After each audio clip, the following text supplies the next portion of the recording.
여러분 끝까지 봐주시고 구독과 좋아요 부탁드립니다. 36년간 경기도의 조용한 소도시에서 공무원으로 일하다 2016년에 정년 퇴직했습니다. 그때만 해도 연금과 퇴직금으로 아내와 단둘이 여유로운 노후를 보낼 수 있으리라 믿었습니다. 처음 몇 달은 정말 평온했습니다. 매일 아침 일찍 뒷산을 산책하고 아내와 함께 장을 보고 동네 경로당에서 친구들과 바둑을 두며 시간을 보냈죠. 하지만 시간이 지날수록 현실적인 문제가 저를 압박해왔습니다. 연금만으로는 한 달 생활비도 빠듯하다는 것을 깨달았습니다. 특히 아내는 15년 전부터 당뇨를 앓고 있었는데 나이가 들면서 합병증까지 생겨 치료비가 계속 늘어났습니다. 혈당 조절 약값과 정기 검사비 그리고 진료비까지 합치면 한 달에 40만 원씩 지출되어 가게에 큰 부담이 되었어요. 게다가 아내가 백내장 수술까지 받아야 한다는 진단을 받으면서 우리 부부는 점점 더 경제적 압박을 느끼기 시작했습니다. 저는 이대로 손 놓고 있다가는 노후가 정말 막막해질 것 같다는 불안감에 사로잡혔습니다. 수입을 조금이라도 늘릴 방법을 찾던 2018년 봄, 저는 직장 동료였던 박 과장에게서 연락을 받았습니다. 그는 이미 부동산 투자로 꽤 성공했다고 소문이 난 사람. 박 과장은 저에게 요즘 아파트 분양권 투자가 정말 괜찮다. 1년 후 입주하면 최소 30% 이상 오를 것이라며 좋은 투자 기회가 있다며 저를 유혹했습니다. 평생 안정적인 공무원 생활만 해온 저에게 투자라는 것은 너무 낯설고 불안한 일이었지만 저는 그의 달콤한 말에 솔깃했습니다. 아내에게 상의해보니 예상대로 반대했습니다. 여보, 우리가 무슨 투자를 해요? 그냥 있는 돈으로 조용히 살아요. 하지만 저는 의료비는 계속 늘어날 텐데 연금만으로는 도저히 감당할 수 없을 것 같아 아내를 설득했습니다. 결국 저는 퇴직금 중 8천만 원을 충청남도 근처의 신도시 아파트 분양권에 투자하기로 결정했습니다. 계약서에 도장을 찍는 순간까지도 가슴이 두근거렸습니다. 그러나 몇 달이 지나면서 상황은 악화되기 시작했습니다. 부동산 경기가 침체되면서 분양권 가격이 오르기는커녕 오히려 떨어지기 시작한 것입니다. 더 충격적인 것은 아파트 단지의 하자가 발견되면서 입주가 6개월이나 연기된다는 소식이었죠. 2019년 초 저는 더 큰 손실을 막기 위해 결국 분양권을 처분해야 했습니다. 8천만 원에 샀던 분양권을 5천만 원에 팔았으니 손실을 본 셈이었습니다. 아내는 저를 원망하지 않았지만 그 침묵은 저에게 더 큰 고통과 죄책감을 안겨주었습니다. 저는 소중한 노후 자금을 날려버린 것에 대한 주변 사람들의 비난 섞인 시선까지 견뎌야 했습니다. 동네 경로당 친구는 저에게 최정우 씨가 그런 투자를 다 하고 그래. 공무원 출신이 그렇게 성급하게 굴면 어떡해?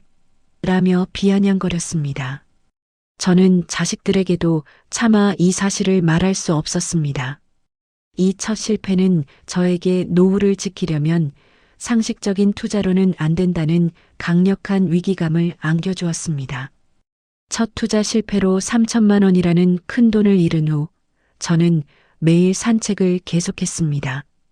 집에만 있으면 자꾸 부정적인 생각이 들어서 차라리 밖으로 나가는 것이 마음을 다스리는 데 나았습니다.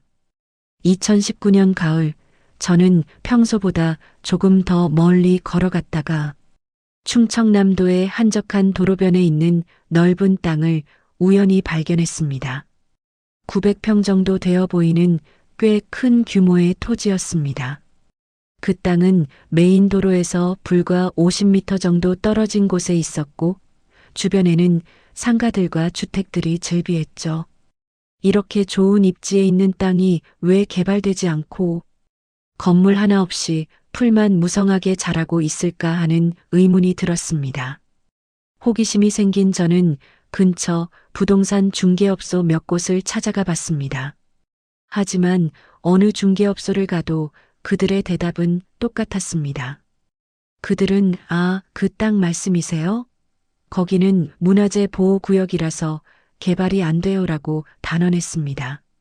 중개업소 사장들은 건물도 못 짓고 투자 가치가 전혀 없는 땅이니 투자하면 안 된다고 저를 말렸습니다. 저는 문화재 보호구역이면 아예 손댈 수 없는 건가요? 라고 물었지만 한 중개업소 사장은 네. 거기는 조선시대 유적이 있어서 정부에서 엄격하게 관리하고 있어요 라고 단호하게 말했습니다. 집으로 돌아오는 길에 저는 복잡한 심정이었습니다. 한편으로는 그 땅에 대한 호기심이 계속 남아 있었지만 다른 한편으로는 또다시 실패할 수도 있다는 두려움이 컸습니다. 아내에게 그 땅 이야기를 꺼내보니 예상대로 강력하게 반대했습니다. 아내는 여보, 이제 그만해요. 한번 실패로도 충분해요라며 부동산 전문가들이 다 안 된다고 하는데 우리가 뭘 알겠어요? 라고 저를 다그쳤습니다. 상식적으로 생각해봐도 전문가들의 말이 맞았고 이미 한 번 큰 손실을 본 상황에서 또 다른 모험을 할 여유는 없었습니다. 주변 사람들도 모두 저를 말렸습니다. 직장 동료였던 박 과장마저도 최정우 씨, 문화재 보호구역은 정말 위험해. 나도 그런 땅은 절대 건드리지 않아라고 단호하게 말했죠. 저는 주변의 만류와 전문가들의 조언을 따르려 했지만 왜 저렇게 좋은 입지의 땅이 방치되어 있을까라는 의문을 떨칠 수 없었습니다. 저는 이대로 있으면 아내의 의료비 증가와 함께 노후가 더욱 막막해질 것이라는 현실적인 압박을 느꼈습니다. 이 의문은 저의 36년 공무원 경험을 활용하여 직접 조사를 시작하는 결정적인 계기가 되었습니다. 저는 아내에게 투자를 하겠다는 것이 아니라 단지 공무원 시절 경험을 살려 정확한 정보를 파악해 보고 싶다고 설득하며 조사를 시작했습니다. 아내는 불안해했지만 저는 이번에는 단순한 투기가 아님을 보여주고 싶었습니다. 2020년 초 저는 가장 먼저 시청, 민원실에 가서 해당 토지의 지적도와 토지 이용 계획 확인서를 발급받았습니다. 그리고 문화재청 홈페이지에 들어가서 문화재 보호구역 관련 법령들을 하나하나 찾아보기 시작했습니다. 처음에는 정말 복잡하고 어려웠습니다. 문화재 보호법, 그 시행령, 각종 고시들이 얽혀 있어서 일반인이 이해하기 어려운 내용들이 많았죠. 하지만 저는 포기하지 않았습니다. 저는 매일 오전에는 도서관에 가서 관련 법령들을 공부했고 오후에는 인터넷으로 최신 개정 내용들을 확인하는 끈질긴 노력을 기울였습니다.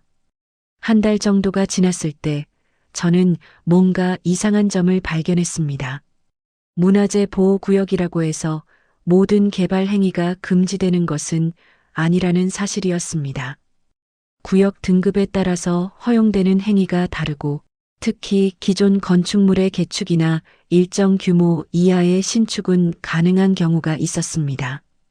저는 혹시 그 땅도 등급이 바뀌었을 가능성이 있지 않을까 하는 생각에 더 자세히 조사해 보기로 했습니다. 문화재청에서 발표하는 고시들을 연도별로 찾아보기 시작했습니다. 2014년, 2016년, 2017년 고시들을 하나하나 확인하는 작업은 정말 지루하고 힘든 일이었습니다. 그런데 마침내 2020년 어느 날 저는 결정적인 단서를 발견했습니다. 바로 2017년에 발표된 문화재청 고시 중에 해당 지역의 문화재 보호 구역 등급이 일부 조정되었다는 내용이 있었던 것입니다. 기존 1구역에서 3구역으로 완화된 구간이 있다는 내용이었습니다. 저는 심장이 뛰기 시작했습니다. 3구역이라는 것은 기존 건축물의 개축이 허용되고 일정 조건 하에서는 3층까지 신축도 가능하다는 뜻이었기 때문입니다. 저는 확실하지 않으니까 직접 문화재청에 전화해서 확인했습니다. 문화재청 담당자는 네, 그 지역은 2017년부터 3구역으로 조정되었네요. 기존 건축물 개축과 3층 이하 신축이 가능한 구역입니다라고 친절하게 답변해 주었습니다. 그 순간 저는 온몸에 전율이 흘렀습니다. 부동산 중개업소들이 모두 개발 불가라고 했던 그 땅이 사실은 개발이 가능한 땅이었던 것입니다. 더 놀라운 것은 2017년 초에 이미 법이 바뀌었는데 3년이 지난 지금까지도 아무도 모르고 있었다는 사실이었습니다. 저는 흥분을 억누르며 집으로 돌아와서 아내에게 조심스럽게 말했습니다. 아내는 여전히 의심스러워했지만 저는 더 확실한 증거를 찾기로 했습니다. 다음 날 저는 바로 시청 건축과에 가서 해당 토지의 건축 가능 여부를 직접 문의했습니다. 건축과 담당 공무원은 네, 이 토지는 문화재 보호구역 3구역으로 분류되어 있어서 건축법에 따른 일반적인 건축이 가능합니다. 다만 3층을 초과할 수 없다고 확답해 주었습니다. 이제 저는 확신이 섰습니다. 그 땅은 분명히 개발이 가능한 땅이었지만 정보의 부재로 인해 저평가되어 있던 보물이었던 것입니다. 저는 36년 공무원 경험으로 쌓은 지식과 포기하지 않는 끈기가 결국 노후를 위한 마지막 기회를 발견하게 해주었다고 믿었습니다. 개발 가능성을 확신한 저는 이제 현실적인 자금 문제를 해결해야 했습니다. 이 900평 토지의 예상 매입 비용은 저의 남은 퇴직금만으로는 도저히 감당할 수 없는 수준이었기 때문입니다. 저는 혼자 모든 것을 감수하는 대신 리스크를 분산하고 자금을 모으기 위해 공동 투자 방식을 모색했습니다. 해당 토지는 이미 세금 체납으로 인해 강제 경매에 넘어간 상태였습니다. 경매 정보를 확인해 보니 감정가는 평당 280만 원, 총 12억 6천만 원으로 책정되어 있었습니다. 저는 이 가격이 개발 가능성을 모르는 상태에서 평가된 저평가된 금액이라는 것을 알고 있었죠. 저는 지인들과 동네 사람들 중 신뢰할 만한 이들을 설득하기 시작했습니다. 저는 철저한 법적 조사 결과와 개발 가능성을 제시하며 총 16명이 함께 투자하는 공동투자 그룹을 결성했습니다. 저는 공동투자 시 개인별 리스크가 줄어드는 것은 물론 사업 실시 계획 인가 전 취득에 따른 10% 양도세 적용 혜택을 강조하며 그룹을 이끌었습니다. 막대한 금액과 위험성 때문에 아내와 자식들은 마지막까지 극심한 반대를 쏟아냈습니다. 공동 투자자 중 일부 역시 큰 금액 앞에서 불안감을 표출했습니다. 저는 지난 몇 달간의 철저한 조사 결과와 시청에서 받은 법적 확답을 제시하며 모두를 설득했습니다. 가장 완강했던 아내도 당신이 하고 싶은 대로 하세요. 저도 당신을 믿어볼게요라며 동의해 주었습니다. 2023년 3월 경매 당일 경매장에는 총 9명의 투자자들이 몰려 예상보다 경쟁이 치열했지만 대부분 문화재 보호구역이라는 위험성 때문에 높은 가격을 쓰지 못하고 포기했습니다. 결국 저는 한 부동산 투자자와 마지막까지 경쟁했고 그가 포기하면서 우리 공동투자그룹은 15억 5천만 원에 낙찰받았습니다. 낙찰되는 순간 저는 엄청난 기쁨과 함께 16명의 동료들에 대한 무거운 책임감을 동시에 느꼈습니다. 이 낙찰은 저의 36년 경험과 지식이 헛되지 않았음을 증명하는 극적인 순간이었습니다. 낙찰 후 3년 동안 우리 공동투자그룹은 450평의 땅에 3층짜리 상가, 건물을 짓기 위한 개발 계획을 추진했습니다. 건축업체와 상담을 진행하고 임대 수요를 면밀히 조사하는 등 개발 사업은 순조롭게 진행되는 듯 했습니다. 2025년 6월 투자자들과 함께 건축 실행을 앞두고 있을 때 시청 도시 계획과 과장에게서 연락이 왔습니다. 저는 무슨 일인가 싶어 급히 시청으로 찾아갔고 그곳에서 충격적인 소식을 들었습니다. 정부에서 해당 토지를 강제 수용하기로 결정했다는 것이었습니다. 과장님은 정부가 그 지역 일대를 유네스코 세계문화유산으로 등재하기 위한 대규모 보존 사업을 추진 중이라고 설명했습니다. 유네스코 등재 신청을 하려면 주변 개발을 완전히 통제해야 하기에 민간 토지들을 모두 매입해야 한다는 것이었죠. 순간 머리가 하얗게 변했지만 이내 냉정함을 되찾았습니다. 과장님은 보상액은 감정평가를 새로 받아서 정당하게 해드릴 예정이라고 말했지만 시간이 다소 걸릴 수 있다고 덧붙였습니다. 집으로 돌아와 소식을 전하니 다른 투자자들은 처음에는 당황했지만 곧 기대감을 표출했습니다. 그들은 정부에서 강제 수용한다는 건 그만큼 가치 있는 땅이라는 뜻 아니냐며 오히려 긍정적으로 반응했습니다. 아내 역시 그럼 개발 리스크 없이 정부에서 보상해 준다는 거 아니에요? 오히려 잘 된 것 같다며 안도했습니다.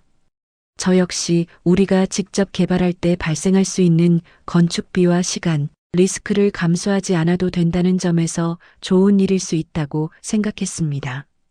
몇 달 후인 2025년 10월, 드디어 정부가 의뢰한 감정평가 결과가 나왔습니다. 정부에서 새로 평가한 토지의 보상가는 평당 1,500만 원으로 책정되었다는 소식이었습니다. 우리가 낙찰받은 450평 기준으로 계산하면 총 82억 8천만 원이었습니다. 15억 5천만 원에 산 땅이 82억이 넘는다는 소식에 저는 정말 믿을 수가 없었습니다. 이는 투자금 대비 400%가 넘는 경이로운 수익률이었습니다. 더 놀라운 소식은 강제 수용으로 인한 양도소득이어서 세금 혜택이 엄청났다는 점이었습니다. 세무사와 상담한 결과 공동투자 구조와 비사업용 토지 혜택, 그리고 강제 수용 혜택이 모두 겹쳐 최종 세율이 약 10% 수준으로 대폭 절감된다는 것을 알게 되었습니다. 결국 최종적으로 세금을 제외하고 실제 손에 들어온 금액은 총 70억 원이 넘었고 이 금액을 16명의 공동 투자자들이 투자 비율에 따라 배분받았습니다. 이 성공은 제가 발견한 법령 변경 정보, 리스크를 분산한 공동 투자의 전략, 그리고 운명적인 강제 수용이라는 세 가지 요소가 완벽하게 결합된 결과였습니다. 저는 72세의 나이에 첫 투자 실패 후 7년 만에 극적인 재기에 성공하며 경제적 자유를 확보했습니다. 7년 만에 400%가 넘는 수익률로 70억 원 이상의 보상금을 수령한 후 저는 가장 먼저 아내의 건강 문제 해결에 집중했습니다. 저는 이 돈이 단순히 저의 재기만을 위한 것이 아니라 아내의 평안한 노후를 위한 것임을 알고 있었습니다. 저는 당뇨 전문의와 상담하여 최신 치료법을 적용했고 영양사와 상담하여 아내를 위한 체계적인 식단 관리를 시작했습니다. 이제 아내는 비싼 치료비 걱정 없이 편안하게 웃는 모습을 보였습니다. 저는 아내가 치료비 걱정 없이 환하게 웃는 모습을 보는 것에서 가장 큰 행복과 보람을 느꼈습니다. 저는 이 돈이 저희의 노후를 지켜줄 든든한 방패가 되어 주리라 확신했습니다. 이후 저는 자식들에게 이 기쁜 소식을 전했습니다. 자식들은 아버지의 끈질긴 연구와 노력이 드디어 결실을 맺었네요라며 진심으로 저를 축하해 주었습니다. 과거 분양권 투자 실패로 인해 무너졌던 가족관계와 신뢰가 완전히 회복되는 순간이었습니다. 저는 180억 원의 자산가가 되었지만 72세가 된 지금도 매일 아침 산책하며 감사한 마음으로 하루를 시작합니다. 저는 주변에서 투자 조언을 구하는 사람들에게 저의 경험을 숨김없이 공유하며 시간을 보냅니다. 그들에게 저는 무엇보다 중요한 건 정확한 정보와 끈질긴 노력이에요라고 강조합니다.